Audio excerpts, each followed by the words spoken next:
کہ جب حکم آ جائے تو پھر حکم ماننا ہے، ادب. اور اس بات پہ ہمارے طالب علم بڑے پکے ہیں.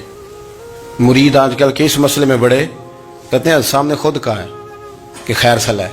انہوں نے خود کئی دفعہ کہا ہے جی تسی بڑے سیانے ہو، تانوں مطلب دی گل دی سمجھ جلدی لگتی ہے. انہوں نے خود کہا ہے کہ ٹائم ہو تو آیا کرو. یہ کب انہوں نے کہا ہے کہ مجبوری ہے روز ہی آنا؟ یہ انہوں نے کب کہا؟ ان کو بھی تو پتہ ہے نا مجبور ہے.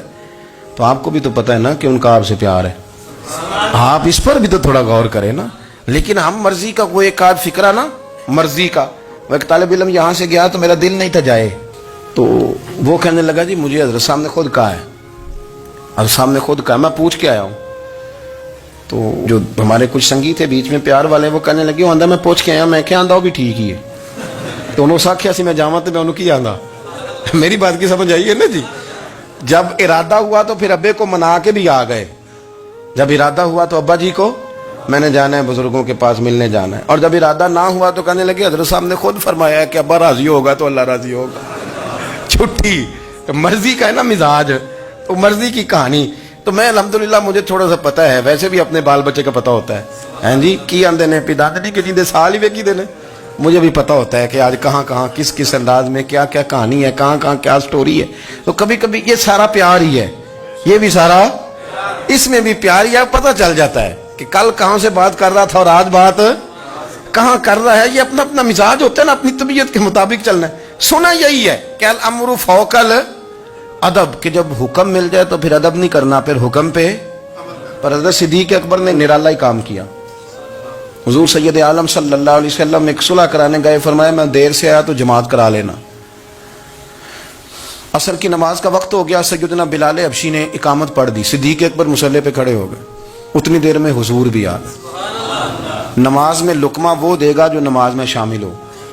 ٹوٹیوں پہ کھڑا بندہ لقمہ نہیں دے گا، پہلے وہ آ کے اللہ اکبر کا شامل ہو پھر لقمہ دے. حضور آئے، صحابہ نے ہاتھوں پہ ہاتھ مارنے شروع کیے، اطلاع کر رہے ہیں کہ لوگوں حضور آ گئے. سرکار اگلی صف کے قریب پہنچے تو جناب صدیق اکبر نماز پڑھا رہے تھے. نماز لوگ تو بغیر نماز کے ادب کرنے پر اعتراض کرتے ہیں. میں بخاری شریف کی حدیث پیش کر رہا ہوں، نماز پڑھا رہے تھے. انہیں پتہ چل گیا نا حضور آئے ہیں، تو ایک قدم نماز سے پیچھے ہٹا لیا. نماز پڑھا کہ میں تے ول ویکھاں، او میں کعبہ بھول گیا آئی. ہن بھول گئیاں نہیں سب صوم صلاتاں، اکو یار دا فکر پہ آئی. حضرت صدیق اکبر نے ایک قدم پیچھے ہٹایا تو حضور نے فرمایا ابو بکر پڑھاؤ نماز. پھر دوسرا قدم پیچھے ہٹایا تو فرمایا پڑھاؤ نماز. تیسرا قدم پیچھے ہٹایا. ہم نے آج تک یہی سنا ہے کہ حکم ہو جائے تو حکم ماننا ہے، ادب. اور ہمارے ہاں یہی ہوتا ہے، پھر لوگ حکم ہی مانتے ہیں، پھر ان کو ادب بھول جاتا ہے. لیکن جناب صدیق اکبر 3 دفعہ حکم آیا پر پیچھے ہٹ گئے. حضور مصلی پہ گئے، نماز پڑھائی. نماز کے سلام کے بعد نا حدیث میں مختلف حکم آیا، استغفار پڑھو، اللہ اکبر کہو، آیت الکرسی پڑھو، 33 بار سے مختلف اذکار آئیں. پر حضور نے آج کوئی ذکر نہیں، کوئی وظیفہ نہیں. سلام پھیرتے کہ ابو بکر میں نے جو 3 دفعہ کہا تھا نماز پڑھاؤ تو پڑھائی کیوں نہیں؟ ایک دفعہ نہیں 3. کبھی کبھی ہم بھی ناراض نہیں ہو جاتے، تینوں 100 بار ہی آکھیا کہا 3 دفعہ جو کہا تھا نماز پڑھاؤ تو پھر پڑھائی. تو حضرت صدیق اکبر رو پڑے، ہاتھ دونوں باندھ دیے، گھٹنے زمین پہ رکھ دیے. عرض کرنے لگے کیا جملہ ہے، کیا ترتیب ہے. عرض کرنے لگے یا رسول اللہ، ابو قحافہ کے بیٹے کی اتنی بھی جرت نہیں کہ مدینے والے رسول کو نماز پڑھائے. میں اتنا بھی جرت مند نہیں ہو گیا حضور، میں کیسے آپ کے آگے کھڑا رہتا اور آپ میری، یعنی این نماز کی حالت میں، این حالت نماز میں بھی ادب. نماز پڑھا کہ میں تین ول ویکھاں. ان کعبہ بھول گیا، میں نے بھول گئی نہیں سب صوم صلاتاں، اکو یار دا فکر پہ آئی. دوستو حضرت ابو بکر صدیق رضی اللہ تعالیٰ عنہ کا عشق، ان کا پریم، ان کا پیار، ان کی باتیں.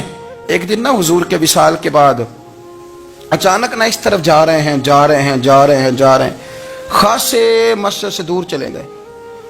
تو حضرت عمر تھوڑا طبیعت کو جانتے تھے، جناب عمر پیچھے دوڑے، کہنے لگے کدھر جا رہے ہو؟ چپ کر گئے.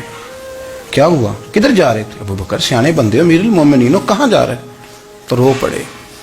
کہنے لگے ایک دفعہ نا حضور سفر پہ گئے ہوئے تھے تو اس طرف سے واپس آ گئے تھے، تو مجھے خیال آیا شاید اس طرف سے آ نہ رہے ہوں.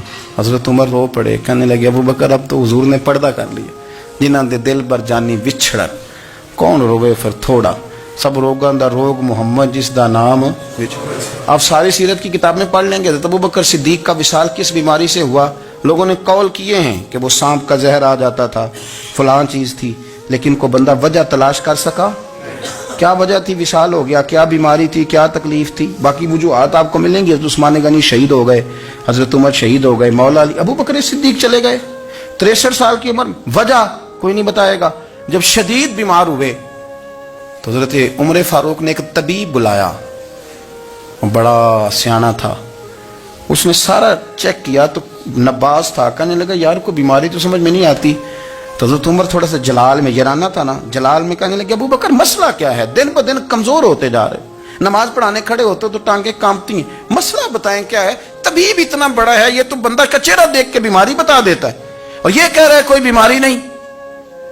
تو حضرت صدیق ایک بار خاموش ہیں. پھر حضرت عمر کہنے لگے ہم سارے آپ کی وجہ سے چلتے ہیں، لوگ سارے پریشان ہیں، آپ حضور کے جانشین بتاتے کیوں نہیں؟